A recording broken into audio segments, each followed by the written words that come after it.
dul-dul. Jadi Rasulullah SAW masuk menaiki unta beliau yang bernama Al-Qaswa, sedangkan para sahabat bersenjata. Tapi bersenjata bukan untuk perang, bersenjata pedang saja. Karena memang niatnya bukan untuk apa? Wa kharajal musyrikuna ila Jabal Qu'ayqi'an, al-jabal alladhi fi syamalil Ka'bah, liyarul muslimin. Ya, orang-orang kafir Quraisy keluar dari Mekah semuanya berdasarkan perjanjian tahun lalu kan gitu kan. Boleh kaum muslimin tahun depan umrah. Ya, dan orang-orang kafir Quraisy keluar dari kota Mekah. Mereka berada di jabal yang ada di sebelah utaranya Ka'bah. Mereka melihat dari gunung, melihat kaum muslimin yang melaksanakan ibadah umrah. Maka Rasulullah SAW memerintahkan para sahabat untuk berittiba dan melakukan romel. Antum kalau pernah haji atau umrah, sebelum tawaf kita kan harus ittiba. Ittiba itu menjadikan pundak sebelah kanan terbuka. Kalau mau tawaf itu, kalau mau sebelum tawaf kan harus dibuka ininya, yang sebelah kanan. Jadi kalau ada kain ihram, yang tengah kain ihramnya itu ditaruh di bawah ketiak, sehingga ininya terbuka. Terus ini yang kelebihnya kainnya ditaruh sini. Yang pernah umrah tahu lah. Ininya terbuka. Itu namanya al-ittiba. Rasulullah menyuruh para sahabat untuk melakukan al-ittiba, bahu yang sebelah kanan diapakan? Dibuka. Terus diperintahkan Nabi romel. Apa romel itu? Lari-lari kecil. Kenapa Rasulullah menyuruh itu? Supaya orang kafir Quraisy yang di gunung-gunung tadi itu melihat bagaimana semangatnya kaum muslimin, ya, giat-giat semangat, ya, bau-bau mereka kelihatan dan mereka melakukan romel sehingga kaum muslimin itu punya wibawa, menggetarkan musuh-musuh Islam. Jadi kewibawaan di depan musuh itu penting. Kewibawaan di depan apa? Musuh itu penting. Akhirnya orang kafir Quraisy melihat kejadian itu dan mereka ya punya pikiran bahwa Muhammad itu gak lemah selama ini. Muhammad itu kuat gitu loh. Kemudian Rasulullah juga memerintahkan, atau ada seorang sahabat Nabi namanya Abdullah bin Rawaha. Abdullah bin Rawaha ini terkenal dengan sebutan penyairnya Rasul. Penyairnya Rasul itu banyak, di antaranya Abdullah bin Rawaha. Di antara juga adalah Hasan bin Sabit. Hasan bin Sabit penyair Nabi. Tapi kali ini yang menyenandungkan syair adalah Abdullah bin Rawaha. Abdullah bin Rawaha, ya, di waktu tawaf di Masjidil Haram dia menyenandungkan syair.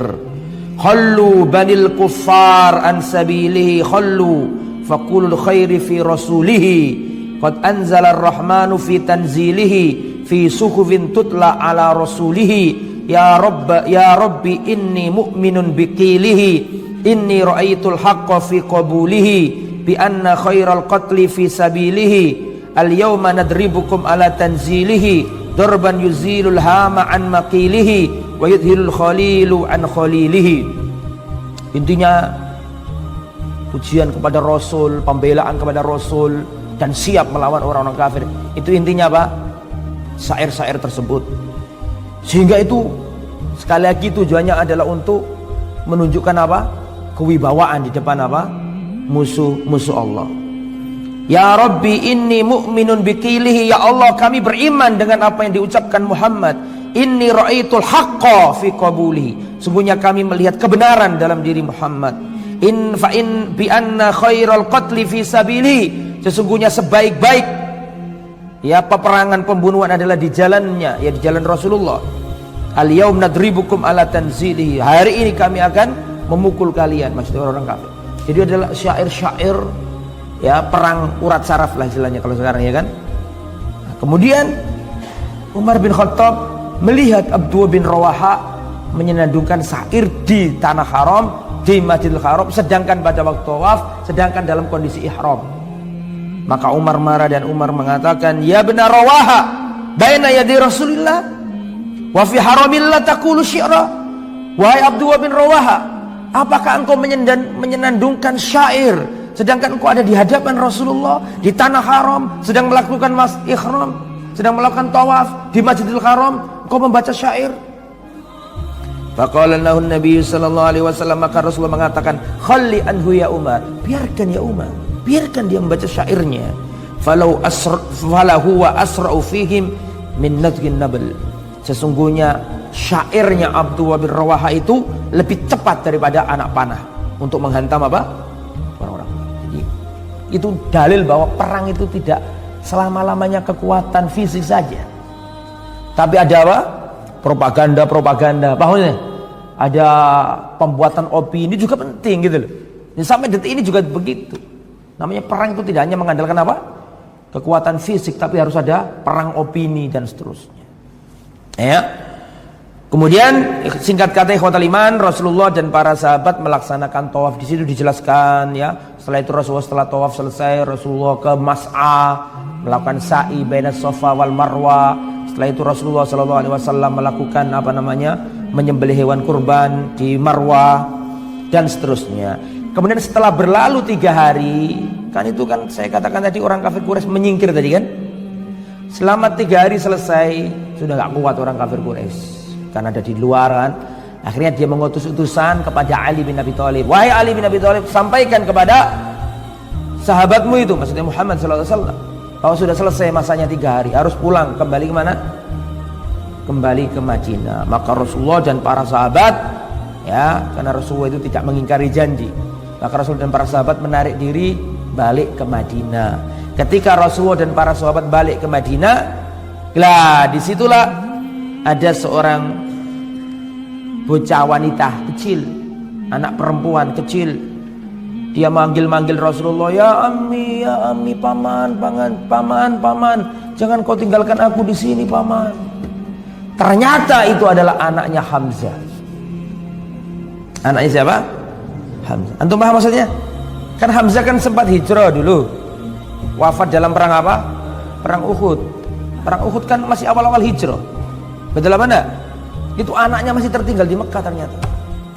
Maka ketika Rasulullah selesai sama Ali sama yang lain mau balik ke Madinah, bocah kecil ini ngomong, paman, jangan tinggalkan aku di sini. Akhirnya Rasulullah Shallallahu Alaihi Wasallam ya fatana wala Ali, langsung diambil sama Ali, bocah kecil ini diambil sama Ali. Kemudian sengketa antara Ali bin Abi Thalib, Ja'far bin Abi Thalib dan Zaid ini rebutan anak kecil. Aku yang bawa, gak aku yang bawa, gak aku yang bawa, aku aja gitu. 3 orang. Akhirnya diputuskan Rasulullah, bocah kecil ini ikut Ja'far. Bocah kecil ini ikut siapa? Ja'far.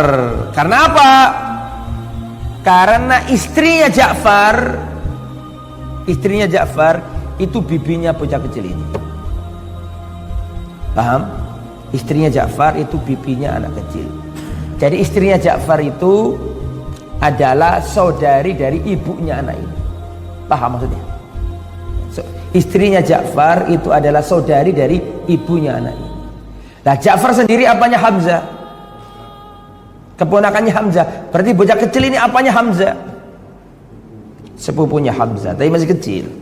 Akhirnya bocah kecil ini diajak kemana? Ke Mekah, dirawat dibawa ke Madinah, dirawat sama sama Ja'far.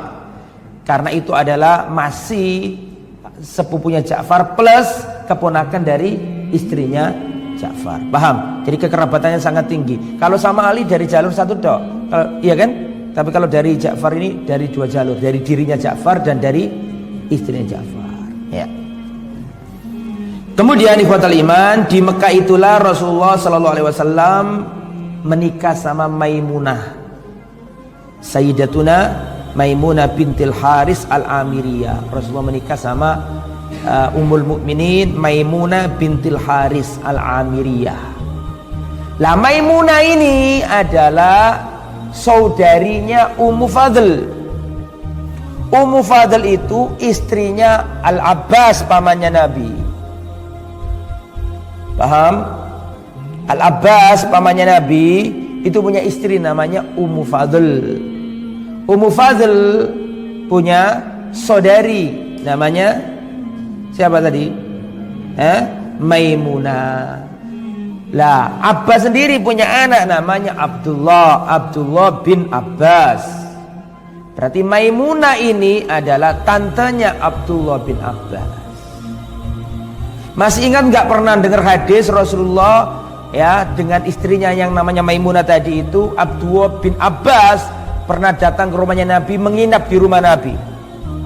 Terus malam-malam Rasulullah sholat, tiba-tiba Abdullah bin Abbas ikut sholat di sebelah kirinya Nabi. Terus diputar sama Nabi kan, ditaruh di sebelah kanannya. Lah, ketika Abdullah bin Abbas nginap di rumahnya Nabi, itu ketika Rasulullah ada di rumahnya Maimunah, bibinya Abdullah bin Abbas. Enggak, antum? Enggak bingung ya? Nah, alhamdulillah. Jadi masih nyambung-nyambung. Jadi Maimunah ini istrinya Rasulullah, bibinya Abdullah bin Abbas. Jadi Abdullah bin Abbas itu kalau manggil Rasulullah kakak, betul apa enggak? Kakak misanan, kakak sepupu. Abdullah bin Abbas kalau manggil Maimunah bibi. Nah, setelah itulah terjadi pernikahan tersebut. Nah, kemudian terjadi syariah, perang-perang kecil-kecil gitu loh, tanpa Rasulullah ikut. Ngutus banyak. Di sini disebutkan ada Sariyah Ibn Abil Auja, Sariyah setelah Rasulullah kembali ke Madinah maksudnya. Selesai itu namanya perang Qadha ya. Disebutkan perang Qadha sebagai ganti dari perang Hudaybiyah. Mohon maaf, disebutkan Umrah Qadha sebagai pengganti dari Umrah Hudaybiyah yang tahun lalu tidak berhasil. Lah, itu tahun 7 Hijriah. Kemudian tahun 8 Hijriah ini yang akan kita jelaskan, terjadi perang besar. Namanya perang Mu'tah. Perang apa? Perang Mu'tah. Wa hadhil ma'raka akbaru liqa'il mushin wa a'zamu harbin damiyatin khadhahal muslimun fi hayati Rasulillah. Perang Mu'tah ini perang terbesar yang pernah dilakukan kaum muslimin ketika Rasulullah masih hidup. Namanya perang apa?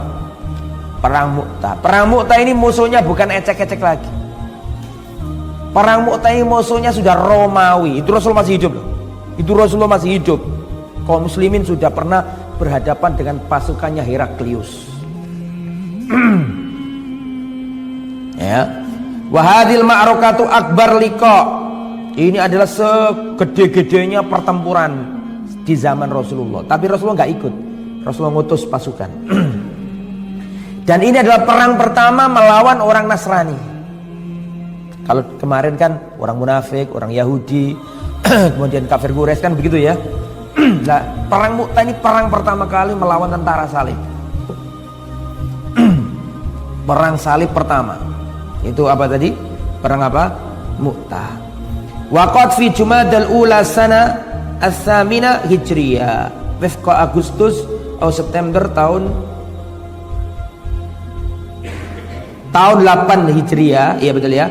Atau bertepatan tahun 629 Masehi. Iya, betul ya? Sitmi'ah tis'in wa ishrin Miladiyah. Jadi pada tahun 8 Hijriah atau 629 Masehi terjadi pertempuran dahsyat namanya Ma'rokatu Mu'tah, perang Mu'tah ini. Mengapa terjadi perang Mu'tah? Sebabnya adalah dulu kemarin kan saya katakan setelah Rasulullah selesai perjanjian Hudaybiyah, salah satu poinnya adalah genjatan senjata selama 10 tahun. Maka tahun pertama digunakan Nabi nyurati raja-raja dunia, betul? Dan diantara yang dikirimi surat adalah Romawi dan juga diantaranya adalah Busra kota kecil. Maka pada waktu itu Rasulullah pernah mengutus seorang sahabat Nabi namanya Haris bin Umair al-Azdi. Al-Haris bin Umair al-Azdi ini pernah diperintahkan Nabi jadi delegasinya Nabi, dutanya Nabi untuk berkirim surat ke Azimi Busra, ke Raja Busra. Busra itu kota ya, ikut wilayah Syam. Dia ini pemimpinnya Malik atau raja kecil ikut Romawi Raya. Jadi rajanya Busra ini masih ada di bawah Heraklius, paham maksudnya? Bisa dipahami ya? Jadi bukan Herakliusnya, bukan, tapi bawahannya Heraklius di kota, namanya kota apa tadi? Busra. Busra bukan Basra. Kalau Basra ada di Irak, kalau Busra adalah kota yang ada di tanah Syam, tapi belum sampai ke utara jauh. Masih ingat Rasulullah diceritakan ketika umur 12 tahun diajak pamannya ya berdagang dari Mekah ke Syam. Di kota Busra ketemu sama pendeta itu lah. Nah itu Busra itu. Jadi sudah ikut Syam tapi masih di selatan, nggak sampai ke yang jantungnya Syam, Damaskus, belum sampai sana. Rasulullah pernah kirim surat ke Raja Busra, dibawa oleh Al-Haris bin Umar Al-Azdi. Dan pada waktu itu Surahbil bin Amr Al-Ghassani, Surahbil bin Amr Al-Ghassani, dia adalah gubernur Balqa. Balqa itu sekarang di Jordania, Syam, ikut Syam juga. Ditangkap delegasinya Nabi, namanya Haris bin Umar Al-Azdi ini ditangkap, kemudian dia diikat dan dibunuh oleh Surahbil bin Amr Al-Ghassani. Al-Ghassani itu raja kecil ikut Romawi Raya. Jadi delegasinya Rasulullah itu dibunuh di situ. Nah, pembunuhan delegasi atau duta itu kejahatan perang. Sejak zaman dulu sampai sekarang nggak boleh. Duta nggak boleh diapakan? Dibunuh. Jadi ini tidak sekedar pembunuhan tapi menantang perang, begitu loh. Akhirnya Rasulullah SAW ingin membalas darahnya sahabat yang tertumpah dibunuh oleh Al-Ghassani tadi. Itu asal usulnya. Untuk menuntut balas itulah Rasulullah mengirim pasukan. Pasukan ini jumlahnya berapa? 3.000 orang. Pasukan kaum muslimin 3.000 orang. Nah di sini diterangkan Amara Rasulullah SAW ala hadzal ba'ts Zaid ibn Haritsah. Rasulullah SAW memerintahkan seorang sahabat Nabi menjadi komandan perang, jenderalnya kaum muslimin, memimpin 3.000 orang, yaitu Zaid bin Haritsah. Zaid bin Haritsah adalah mantan anak angkat Rasulullah. Di antara julukannya Zaid bin Haritsah adalah Hibbun Nabi SAW, manusia kecintaan Rasulullah. Saking senangnya Rasulullah sama Zaid bin Haritsah, sampai julukannya Zaid bin Haritsah itu apa? Hibbun Nabi, kekasihnya Nabi. Rasulullah SAW mengatakan yang menjadi komandan perang adalah Zaid. In kutila Zaidun fa Ja'far. Dan nanti kalau seandainya Zaid gugur, maka Zaid akan digantikan Ja'far. Wa in kutila Ja'far fa Abdullah ibn Rawaha. Dan nanti kalau Ja'far gugur, maka Ja'far akan diganti Abdullah bin Rawaha. Tidak pernah loh Rasulullah mengirim pasukan terus ngomong kayak gitu. Biasanya kan komandannya ini, gitu aja kan. Ini enggak, nanti kalau ini gugur diganti ini, kalau ini gugur diganti ini. Itu sudah menjadi isyarat gitu loh. Karena musuhnya ini bukan lagi kafir Quraisy, bukan lagi orang munafik, tapi apa? Romawi Raya. Elemen-elemennya Romawi, unsur-unsurnya Romawi. Maka Rasulullah SAW memilih 3 komandan itu. Zaid kalau gugur diganti Ja'far, Ja'far gugur diganti siapa? Abdullah bin Rawah. Berangkatlah pasukan ini, dan Rasulullah SAW seperti kebiasaan beliau memberi wejangan. Ya, uzu bismillah, peranglah dengan nama Allah, jangan karena apa-apa, tapi karena Allah. Fisabilillah, di jalan Allah. Ya, untuk apa? Man kafara billah, memerangi orang yang kafir. La tuhduru, jangan kalian berlaku curang. Wala tahullu, dan jangan kalian melakukan hulul. Apa hulul itu? Hulul itu nyolong harta rampasan perang sebelum diapakan? Dibagikan. Wala taqtulu walidan, jangan kamu bunuh anak-anak. Wala mra'atan, jangan kamu bunuh wanita. Wala kabiran fanian, jangan kamu membunuh orang-orang tua. Wala mun'azilan bisawma'atin, jangan engkau membunuh pendeta biarawan yang ada di gerejanya atau di kuilnya, jangan kau bunuh. Wala taqta'u nakhlan wala syajaratan, jangan kalian menebas, memotong pohon kurma atau pepohonan. Ya, dan janganlah kalian menghancurkan bangunan-bangunan.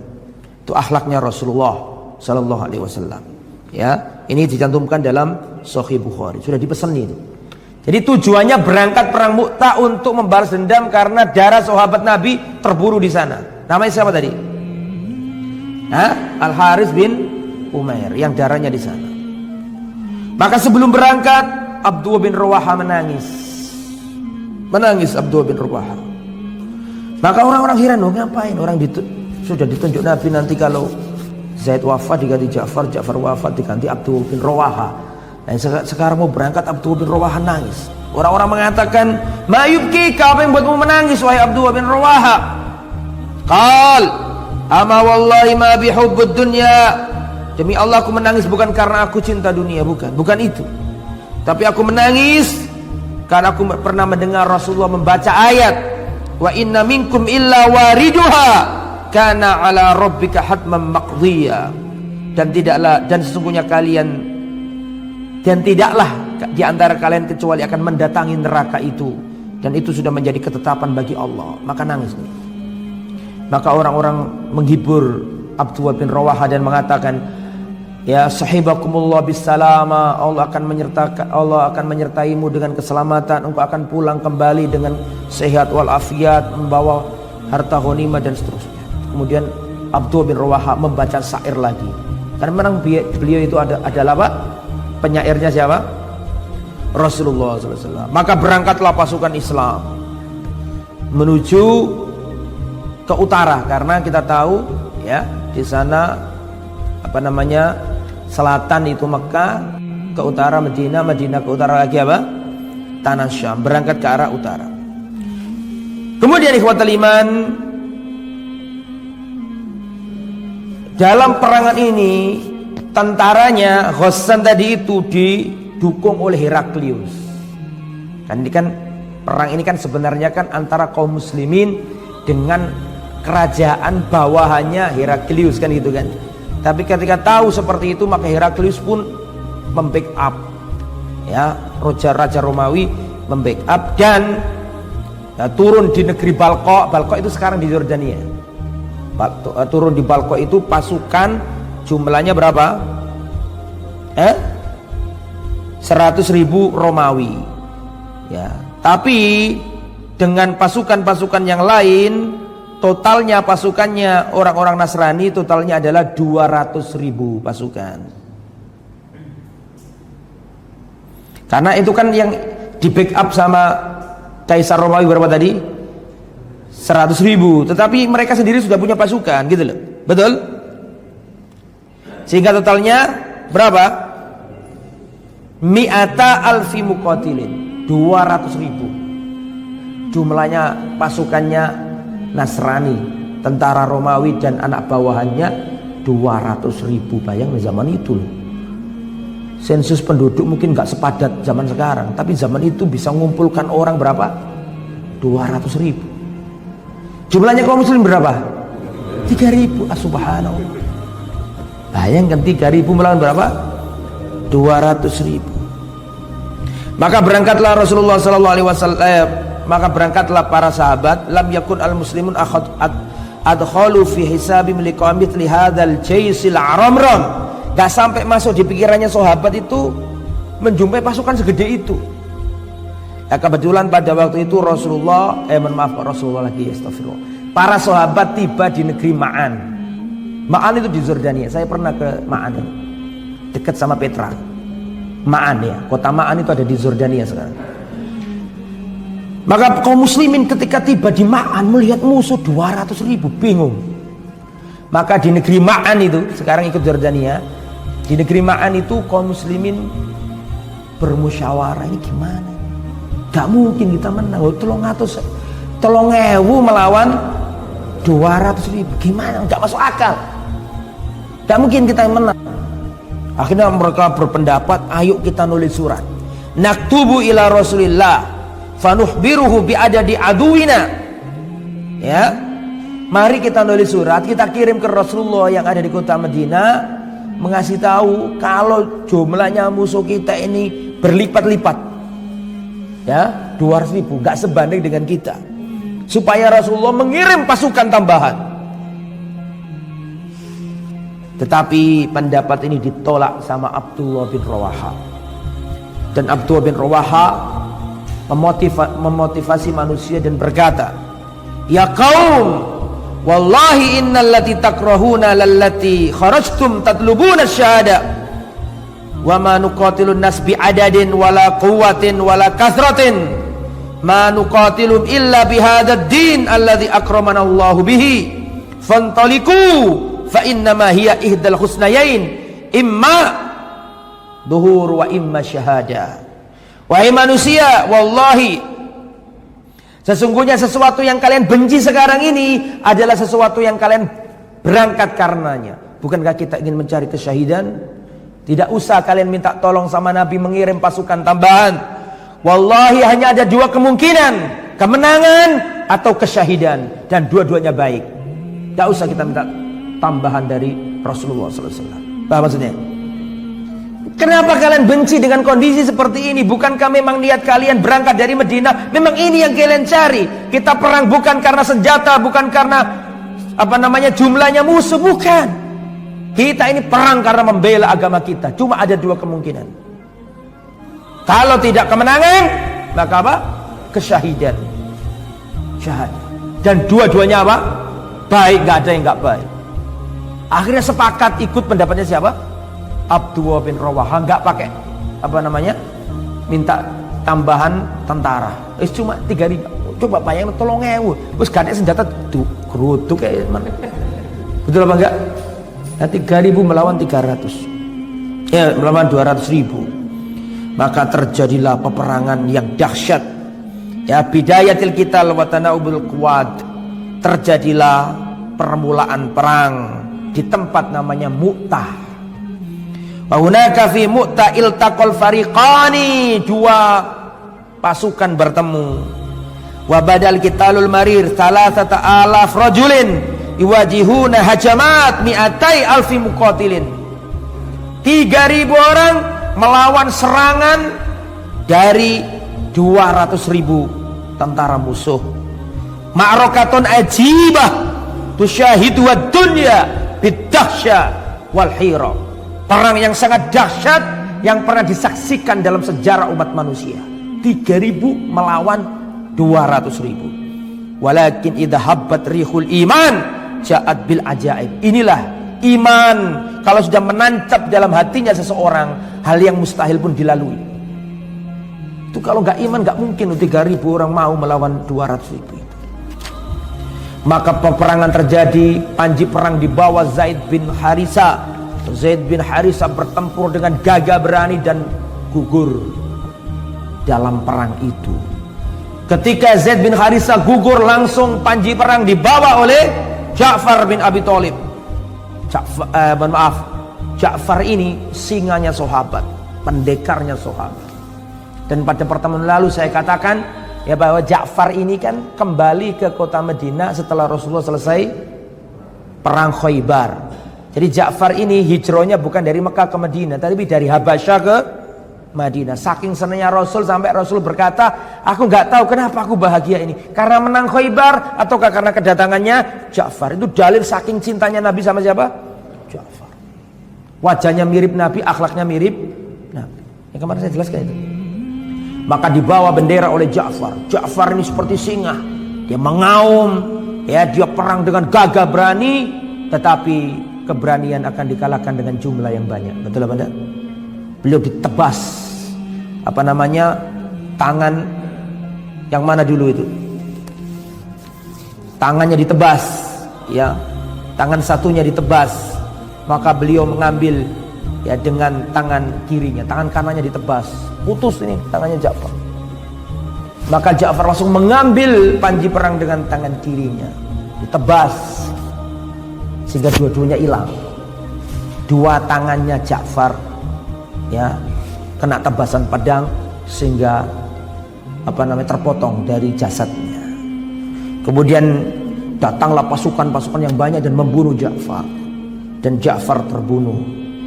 Wa inna rumiyan darabahu darbatan qata'athu nisfain. Bahkan ada yang mengatakan orang Romawi telah menebas tubuhnya Ja'far dan membelahnya jadi dua. Fa'athabahullah bijanahaini fil jannah. Maka Allah Subhanahu wa taala menggantikan kedua tangannya Ja'far dengan apa? Sayap. Dua sayap di surga. Yatiru bihi ma haitsu yasha. Jadi Ja'far itu di surga dengan dua sayap, kemana pergi kemana aja terserah dia, pakai sayap. Walidzalika sumya Ja'far at-Tayyar. Semenjak itu Ja'far dijuluki at-Tayyar. Si Ja'far yang bisa apa? Yang bisa terbang. Wa bi Ja'far dzul janahaini, dan setelah itu Ja'far dijuluki Ja'far yang memiliki dua sayap. Kata Abdullah bin Umar, saya berdiri di atas jenazahnya Ja'far pada hari itu, maka aku hitung ada 50 tusukan sabetan pedang, semuanya ada di depan, tidak ada yang di belakang. Dalam riwayat yang lain dikatakan wajadna ma fi jasadi bid'an wa tis'ina min ta'natin wa rumyatin. Sebagian riwayat mengatakan bahwa aku jumpai dalam jasadnya Ja'far itu ada 90 sekian tusukan dan sabetan pedang. Semuanya ada di mana? Di depan, gak ada di belakang. Maksudnya apa itu? Maju terus, tidak pernah mundur. Seandainya mundur kan kena punggungnya. Betul apa enggak? Dia nggak pernah menyerang. Maka diganti oleh siapa? Abdullah bin Rawaha maju mundur. Terus dia meyakinkan dirinya membaca syair lagi. Aqsamtu ya nafsi latanzilannahu karihatan au ladutawi annahu. Aku bersumpah wahai jiwa, engkau harus turun, kamu benci maupun senang. Maka diambillah panji perang itu oleh siapa? Abdullah bin Rawaha. Dia perang dengan gigi, dengan apa? Berani, dan dia pun tewas dan gugur karena keberanian akan dikalahkan dengan apa? Musuh yang sangat apa? Yang sangat banyak. Tiga-tiganya gugur. Jumlah kecil, komandannya mati kabeh. Bingung. Kaum muslimin bingung. Akhirnya ada seorang laki-laki namanya Sabit bin Akram radhiyallahu anhu. Beliau langsung ngambil panji Islam dan mengatakan, wahai kaum muslimin, segera tunjuk, segera musyawarahkan siapa yang akan membawa panji perang ini, yang menjadi komandan ini siapa, segera tunjuk. Gak boleh perang tanpa komando, gak boleh. Hancur kalau perang tanpa komando. Betul apa enggak? Ya kamu yang bawa bendera. Lu jangan saya cuma usul toh. Akhirnya orang-orang sepakat Khalid bin Walid. Khalid bin Walid membuat apa? Membawa panji perang. Khalid bin Walid menggambarkan kedahsyatan perang Mu'tah itu. Kata Khalid bin Walid, laqad inqata'at fi yadi yauma Mu'tah tis'ata asyaf. Telah patah pedang yang aku bawa dalam perang Mu'tah itu 9 pedang patah semuanya. Nah, Khalid itu si jiwang padha karo wong 1000. Mati kabeh musuh ini ngono lho. Ku sampai Khalid itu ngentekno pedang piro, Mas? Saya ada di tanganku itu 9 pedang, semuanya patah. Sampai aku gak punya senjata lagi, cuma pisau tok. Bayang. Ya, laqad inqata'at fi yadi yauma Mu'tah tis'at asyaf. 9 pedang patah semuanya. Fama baqiya fi yadi illa sahifatan yamaniyah. Tidak ada lagi senjata di sisi kecuali pisau Yaman. Ya. Itu menunjukkan saking dahsyatnya apa? Perang ini. Maka dengan kehebatannya Khalid mengatur strategis gimana untuk ya mengecilkan kerugian. Akhirnya Allah memberi kemenangan dengan bisa menarik mundur dan seterusnya. Kalau mengalahkan ngentek itu gak mungkin lah, mereka jumlahnya berapa? Tapi paling tidak bisa mengatur strategis dan mereka tidak bisa lari, dan orang-orang Romawi gak ngejar itu sudah hebat. Artinya bisa meloloskan diri dengan mengurangi apa? Kerugian. Rasulullah SAW mengatakan, itu kan terjadi peperangan di mana tadi? Di Mu'tah, di negeri Syam sana. Itu Rasulullah ada di mana pada waktu itu? Ada di Madinah, dan Rasulullah menceritakan itu kepada orang-orang yang gak ikut perang. Rasulullah mengatakan akhadar rayata Zaid fa usibah. Sekarang bendera perang dibawa oleh Zaid, dan sekarang Zaid telah gugur. Tsumma akhadha Ja'far. Sekarang panji perang di bawah Ja'far, dan Ja'far berperang fa usibah, dan Ja'far gugur. Tsumma akhadha rayata Abdullah ibn Rawaha. Kemudian panji perang di bawah Abdullah bin Rawaha dan Abdullah bin Rawaha gugur. Rasulullah menceritakan itu di mana? Di Madinah. Sambil nangis Rasulullah. Tiga-tiganya dicintai Nabi semua itu. Aduh, kalau sering saya ceritakan di tempat ini bagaimana sayangnya Rasulullah sama siapa? Zaid bin Harisa. Disayangi Nabi luar biasa nih Zaid nih. Dan sudah terlalu sering saya ceritakan di sini. Sampai nanti akhirnya Zaid bin Harisa punya anak. Namanya siapa? Usama bin Zaid, sangat dicintai Nabi luar biasa. Untuk menerangkan kisahnya Zaid bin Harisa, Usama bin Harisa panjang dan sudah saya ceritakan di kitab sebelum ini. Betul apa enggak? Sampai nanti Usama punya anak, tapi Rasul sudah wafat. Anaknya Usama ini bertabiin apa enggak? Tabiin. Ada seorang sahabat Nabi melihat anaknya Usama ini. Maka sahabat Nabi mengatakan, wallahi seandainya Rasulullah masih hidup dan Rasulullah melihat anaknya Usama ini, wallahi Rasulullah akan cinta sama anaknya Usama. Apa maksudnya? Itu karena semuanya dicintai Nabi. Bapaknya, ibunya, kan istrinya Zaid bin Harisa siapa? Ummu Aiman dicintai Nabi, disenangi Nabi, bahkan roh hormat. Nabi itu manggil Ummu Aiman dengan apa? Ya Ummah, wahai ibunda.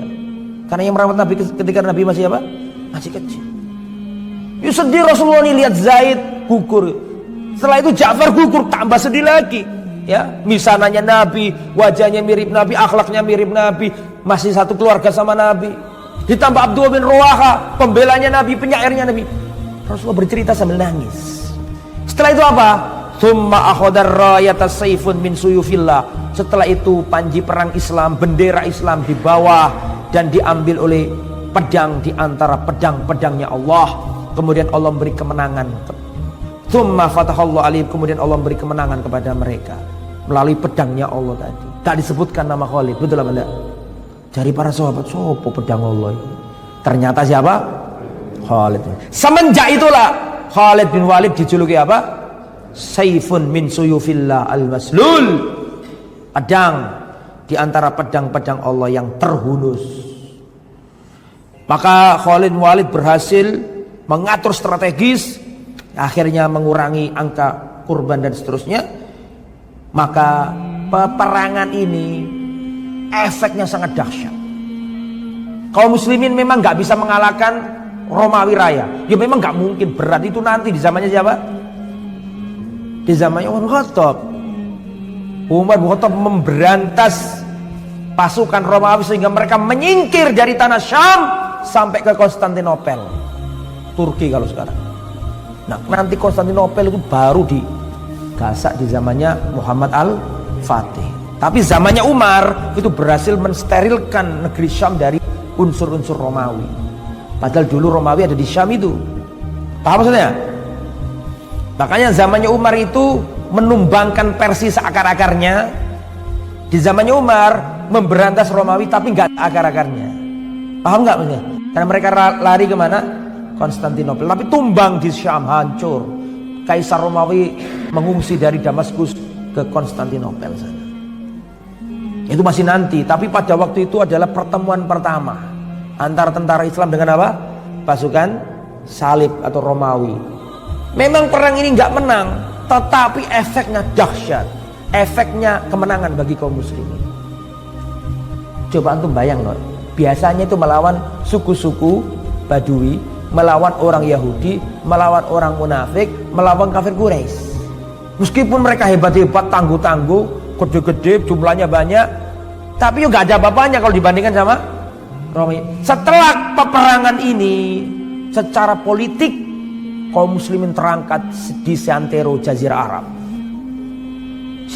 Setelah kejadian itu, siapa yang berani orang Arab sama Rasulullah dan para sahabat? Kafir Quraisy juga mikir-mikir, duh Muhammad Romawi dilawan. Paham gak maksudnya? Setelah itu mikir-mikir ini siapa? Makanya setelah perang ini nanti besok saya terangkan Fathu Makkah. Apa Fathu Makkah itu?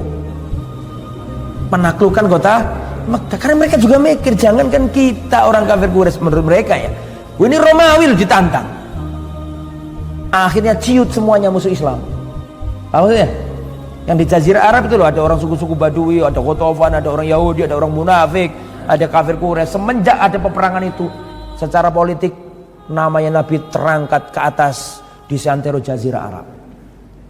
Karena mereka mikirnya bukan kalah menangnya lagi. Yang dipikirkan itu, kok bisa Muhammad yang kecil sama sahabat-sahabatnya menantang siapa? Rom. Itu yang dijadikan garis besar di situ. Makanya setelah itu kan menjadi cikal bakal besok ini akan terjadi apa? Penaklukan kota Mekah juga. Karena Mekah juga merasa nggak mampu menghadapi pasukannya siapa? Rasulullah Sallallahu Alaihi Wasallam. Dan peperangan ini, ya, jumlah kaum muslimin bayang berapa yang gugur kira-kira? Fastasyhada yauma idzin minal muslimina 12 rajulan. Yang gugur dalam perang Mu'tah ini jumlahnya kaum muslimin 12 orang. Sama kira-kira 12 tok mean. Tapi darahnya kaum muslim itu mahal. Betul apa enggak? 12. Itu kan menunjukkan saking hebatnya. Wong musuh sak mono kae kok mek wafat berapa? 12 orang. Amr Ruman, adapun yang mati dari orang Romawi, falam yuraf adatu qatlahum, enggak bisa diketahui saking akeh. Khairu anna tafsil al-ma'rakah yadullu ala kathratihim. Hanya saja peperangan ini menunjukkan betapa banyak tentara Romawi yang gugur. Antum jangan heran. Tak kasih tahu ya. Perang Badar 300 melawan berapa? 1000. Itu yang 1000 digulung sama Allah, ditolong sama Allah kaum muslimin. Perang Qadisiyah yang dipimpin oleh Sa'ad bin Abi Waqqas di zamannya Umar bin Khattab melawan Persia Raya. Jumlahnya kaum muslimin 4.000 orang. Jumlahnya tentara Qadisiyah 80.000. Kalah yang 80.000. Antum baca lagi perangnya di zamannya Utsman bin Affan ketika membuka dan menaklukkan Afrika Utara, tentara barbar. Masih ingat seorang sahabat Nabi, Abdullah bin Zubair bin Awam, yang berhasil memburu tentara yang berhasil membunuh raja barbar pada waktu itu. Barbar itu mana? Antum kalau pernah dengar barbar itu mana? Barbar itu Afrika Utara, Tunisia, Maroko, Mauritania, Aljazair, itu dulu namanya bangsa barbar. Kalau sekarang ya sudah jadi Arab semua. Tapi dulu itu barbar namanya. Itu jumlahnya kaum muslimin kurang lebih 20.000. Jumlahnya orang kafir Quraisy 200.000. Dimenangkan oleh berapa? Itu sudah biasa tentara Islam mengalahkan. Makanya jangan heran. Karena mereka, makanya perhatikan, Umar bin Khattab nih, sebelum mengutus tentara pasukan Islam, dia panggil panglima perangnya. Umar bin Khattab mengatakan begini, perhatikan, ini luar biasa ini. Umar bin Khattab berkata kepada panglima perang, wahai tentara Islam, wallahi yang aku takutkan bukan musuh-musuh kalian. Aku nggak takut. Yang aku takutkan itu bukan musuh kalian, tapi yang aku takutkan adalah diri-diri kalian. Sesungguhnya selama ini kalian dimenangkan oleh Allah karena maksiat yang dilakukan oleh musuh-musuh kalian. Seandainya kalian melakukan maksiat, maka mereka yang lebih berhak untuk dimenangkan oleh Allah. Maka minta tolonglah kepada Allah untuk bisa mengalahkan diri-diri kalian sebelum kalian minta tolong kepada Allah untuk mengalahkan musuh-musuh kalian. Paham nggak maksudnya? Kenapa kaum muslimin ini dimenangkan Allah? Karena maksiat yang dilakukan oleh musuhnya. Lah kalau kita melakukan maksiat yang dilakukan oleh mereka, siapa yang dimenangkan Allah? Ya terserah siapa sing jumlahnya akeh, siapa sing. Lah bagaimana kaum muslimin sekarang ini dimenangkan Allah? Wong seluruh maksiat yang dilakukan wong kafir dilakoni wong Islam kabeh. 300 perang Badar mengalahkan 1000. Mengapa? Karena yang 300 ini setia melakukan ketaatan, tidak melakukan maksiat yang dilakukan 1000. Perang Uhud, jumlah kaum muslimin cuma berapa? 700 karena orang kurang munafik lari dari perang 300, sehingga jumlahnya kaum muslimin cuma 700 melawan 3.000 pasukan tentara kafir. Di awal-awal yang 700 memenangkan peperangan sampai lari tunggang langgang nih orang kafir Quraisy. Tapi gara-gara kaum muslim melakukan maksiat, tidak taat sama perintah Nabi, suruh jaga apa? Bukit Rumat membawa panah, mereka turun. Ketika mereka maksiat, dikalahkan sama Allah. Lah, saya mau tanya, selama ini, sekarang ini, maksiat mana yang dilakukan orang kafir yang tidak kita lakukan? Untuk paham maksudnya? Bagaimana kita dimenangkan Allah?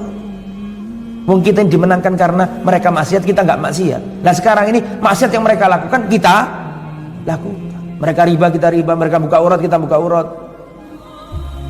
Ya. Mereka melakukan ini, kita juga melakukan. Kita mengikuti mereka. Makanya perhatikan, peperangan sesungguhnya adalah dengan orang barat memasukkan ideologi mereka, memasukkan kultur mereka, budaya mereka. Kalau mereka tahun baru, kita tahun baruan. Mereka Natalan, kita ikut Natalan. Pasti kalah. Sebelum perang pasti kalah. Dan lu gak sadar kaum muslimin itu. Lu gak paham orang Islam itu. Pokoknya awakmu elok mereka, budayanya, kulturnya, akidahnya, gak mungkin kamu menang. Gak mungkin. Itu sudah diomongkan oleh Umar bin Khattab. Kalian itu dimenangkan oleh Allah karena maksiat yang dilakukan musuh kalian. Nek kon elok mereka melakukan maksiat, sing menang sing akeh pasukane, sing akeh senjatai. Bisa dipahami? Nah, maka dari itulah kita nggak boleh gitu. Islam itu agama menjunjung toleransi. Jangan pernah mengajari umat Islam toleransi. Rasulullah SAW di saat zaman itu orang kulit hitam nggak dapat tempat. Yang namanya kulit hitam itu budak.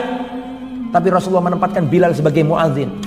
Rasulullah punya cucu yang ganteng, rupawan, putih, bersinar, namanya Al-Hasan. Dia taruh di sebelah kanan. Rasulullah punya seorang bocah kesayangannya, dia namanya Usama bin Zaid, hitam, legam, keriting. Dua-duanya dipangku sama Nabi. Ya Allah, aku cinta keduanya, cintailah keduanya. Itu sebelum ada human rights, belum ada itu hak asasi manusia, PBB, belum ada itu. Udah ada Islam mengajarkan itu. Ya, Rasulullah jauh-jauh hari ketika zaman itu gak ada loh. Zaman itu budak ya budak. Orang kulit hitam dihina-hina. Rasulullah SAW ketika haji wada, Rasul mengatakan la fadla li arabiyyin ala ajamiyyin illa bittaqwa. Tidak ada kemuliaan bagi orang Arab atas non Arab kecuali takwa. Tidak ada keutamaan orang kulit putih atas kulit hitam kecuali dengan takwa. Sudah diomongkan Nabi dengan lisannya itu. Jadi untuk ngomong toleransi ke umat Islam. Rasulullah tadi kan barusan tadi kita jelaskan, jangan kalau ada biarawan pendeta masuk gereja jangan diapakan. Tadi barusan saya sampaikan. Islam sudah paham, paham. Toleransi itu adalah tidak mengganggu mereka. Toleransi adalah tidak mengganggu mereka, tidak membuat kerusuhan kepada mereka, dan biarkan mereka ibadah sesuai dengan keyakinannya. Itu kita paham. Itulah makna toleransi. Bukan berarti kemudian engkau nimbrung di situ, ikut azan di situ, baca Quran di situ, kan gopo. Itu bukan toleransi. Ya, bukan toleransi. Itu namanya sinkritisme agama, campur aduknya agama. Bukan itu toleransi. Bahkan pembuat Pancasila dulu tidak memaknai Pancasila seperti itu. Bahkan para pembuat Pancasila, para pendiri bangsa ini membuat Pancasila itu supaya rukun, itu pun tidak sampai mikir seperti ini. Betul apa enggak? Yang buat Pancasila dulu itu loh, supaya kita toleransi, saling menghargai. Itu pun nggak sampai berpikiran dengan cara kalau waktunya ke tempat ibadah itu ikut bareng-bareng. Bukan itu yang dimaknai oleh para pendiri dan pembuat Pancasila dulu. Betul apa enggak? Yang buat Pancasila para kiai-kiai. Betul apa enggak? Itu pun niatnya nggak seperti itu. Jangan dimaknai seperti itu. Ya. Makna dari toleransi itu kalau memang urusan sosial, kita punya tetangga yang Kristen, tetangga Yahudi, tetangga non muslim, dia itu sakit, silakan dijenguk, dapat pahala sampean. Dia kekurangan, kita bantu, sampean dapat pahala. Dia butuh mobil kita untuk ke rumah sakit, sampean bantu, dan harus dibantu. Kita sudah paham itu. Itulah toleransi. Kalau mereka membutuhkan, kita kasih. Kalau mereka kesusahan, kita bantu. Kalau mereka membutuhkan pertolongan, kita tolong. Itu urusan sosial. Betul apa enggak? Tapi kalau sudah ranahnya ranah apa? Akidah, nggak boleh campur aduk. Antum tahu, Nabi Isa itu punya mukjizat banyak. Di antara mukjizatnya Nabi Isa adalah bisa ngomong ketika masih bayi, masih buayan gini loh. Sudah bisa ngomong. Dan pertanyaan saya, tolong dijawab. Ucapan apa yang diucapkan pertama kali Nabi Isa ketika bayi itu? Nabi Isa kan bisa ngomong ketika bayi. Pertanyaan saya, ketika Nabi Isa ngomong ketika bayi, yang diucapkan pertama kali apa? Apa? Qala inni Abdullah ataniyal kitaba wa ja'alani nabiyya.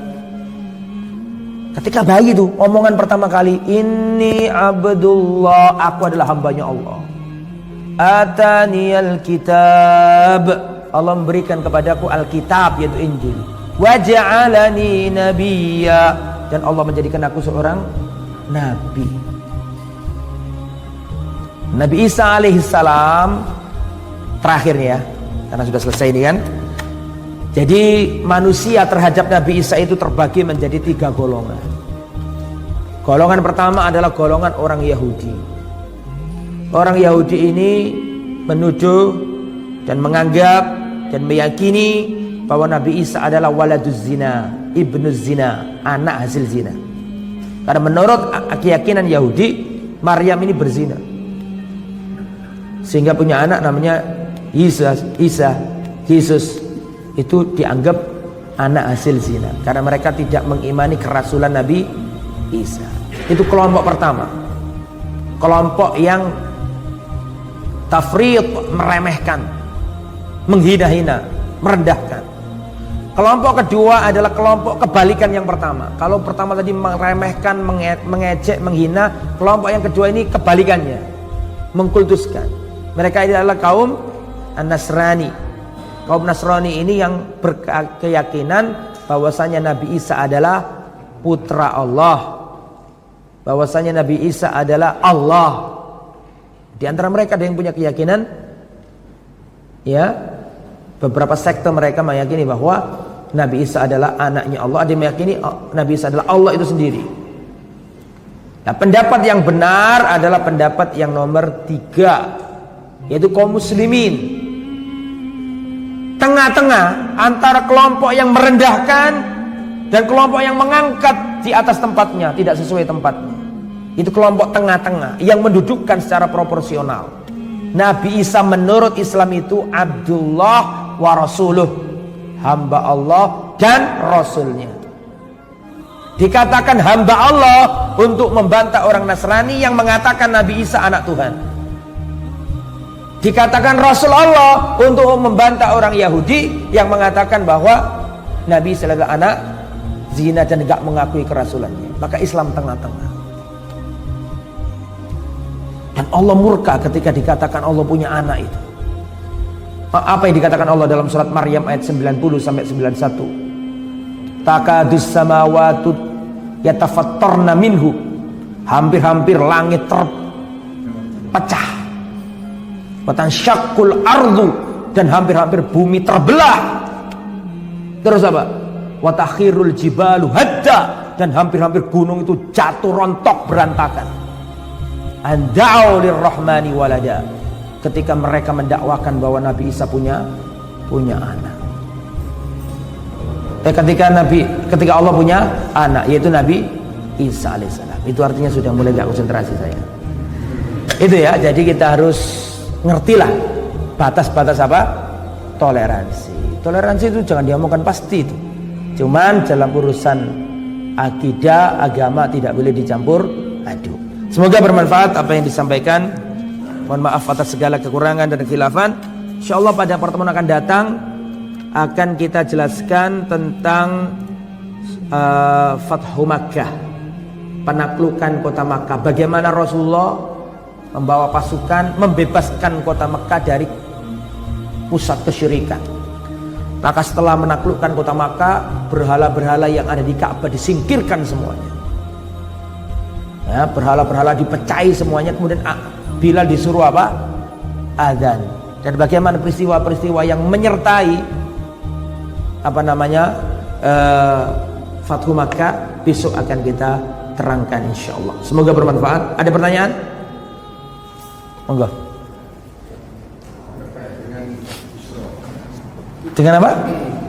Busro. Dulu pernah Rasulullah mengirim surat yang disobek-sobek itu di mana? Yang pertama. Yang kedua yang disampaikan berkaitan dengan cara itu ada dalam Al-Quran.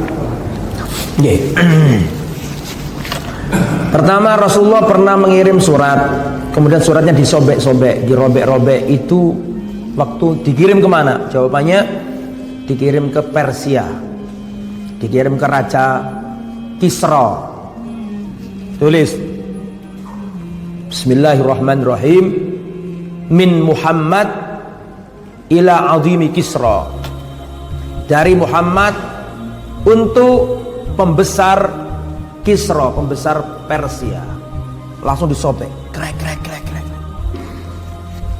Abdi kataba ismi, kataba ismahu qabla ismi. Budakku, hamba sahayaku berani menulis namanya sebelum namaku. Kan min Muhammad, dari Muhammad ila azimi Faris, ila Kisra. Dari Muhammad kepada Kisra. Berarti siapa yang didahulukan? Rasulullah kan? Maka marah dia dan mengatakan karena orang Arab dulu kan dianggap pinggiran di zaman itu. Orang Arab gak dianggap. Makanya budakku berani, rakyatku berani